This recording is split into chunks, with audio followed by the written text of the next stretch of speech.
Some ways of doing this are dangerous, but by relying on fluid, carbohydrate, and sodium intake for short periods of time, weight can be lost and gained safely.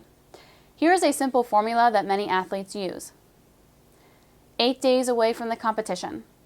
Double water intake, which leads to an increase in urinary fluid loss and water conservation in the body.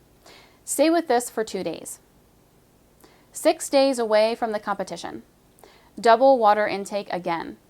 At this point, you are imbibing more than 4 times the usual intake of water. This stimulates more water loss.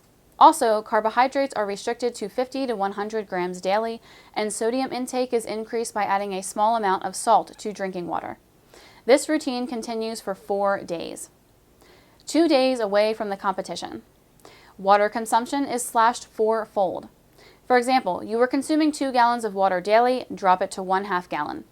At this point, your body is used to excreting significant amounts of fluid, and it takes a while to adjust. The result?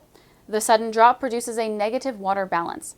Essentially, you're dehydrating your body by forcing it to lose water in greater amounts than you're taking in. Also, increase carbohydrate to 200 to 400 grams per day, which will flood the muscles with stored glycogen and draw water into the intracellular spaces. This gives a muscular and leaner look at the same time. Finally, avoid all sodium.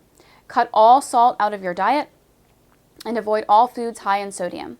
Similar to the water manipulation described previously, your body had become accustomed to excreting significant amounts of sodium and will keep doing it, which results in more sodium leaving the body than coming in. 1 day from competition. Cut water intake in half once again, maintain increased carbohydrate intake, and keep sodium as low as possible. Game day. Avoid water until after the weigh-in, then refuel with water, sodium, and carbohydrates. Never attempt a starvation diet. If you dramatically slash your calorie intake, the result will be most unpleasant. Water retention, which, as you now know, will sabotage your weight loss plans. Keep your calorie restriction to approximately 20 to 25% of normal when you are trying to lose weight. You don't need to put in hours and hours of exercise every day. At first glance, this seems contradictory. More exertion equals more weight loss, right? Wrong.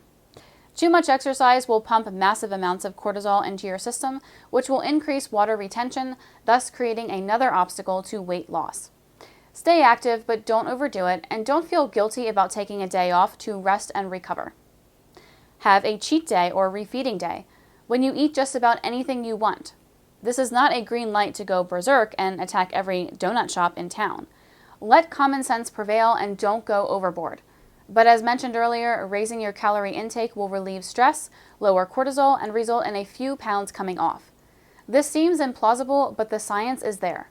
Just try it. It works. Monitor your sodium and potassium intake.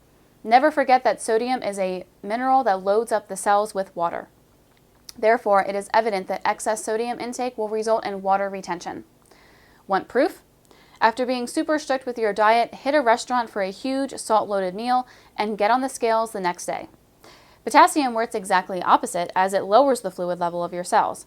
Sodium pumps it in, potassium pumps it out. Be always aware of your sodium-potassium ratio, since most folks consume far more sodium than potassium. And most people are overweight. Don't follow the crowd. Losing weight is never easy, but the way all too many people attempt it makes a difficult task nearly impossible. However, now that you are armed with the knowledge of the science behind weight loss, you will be able to avoid the landmines that snag so many.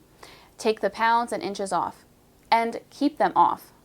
If you found this video informative, please press the like button and subscribe to the channel. To learn more about health and wellness regarding hormone replacement therapy, please click the link below in the description.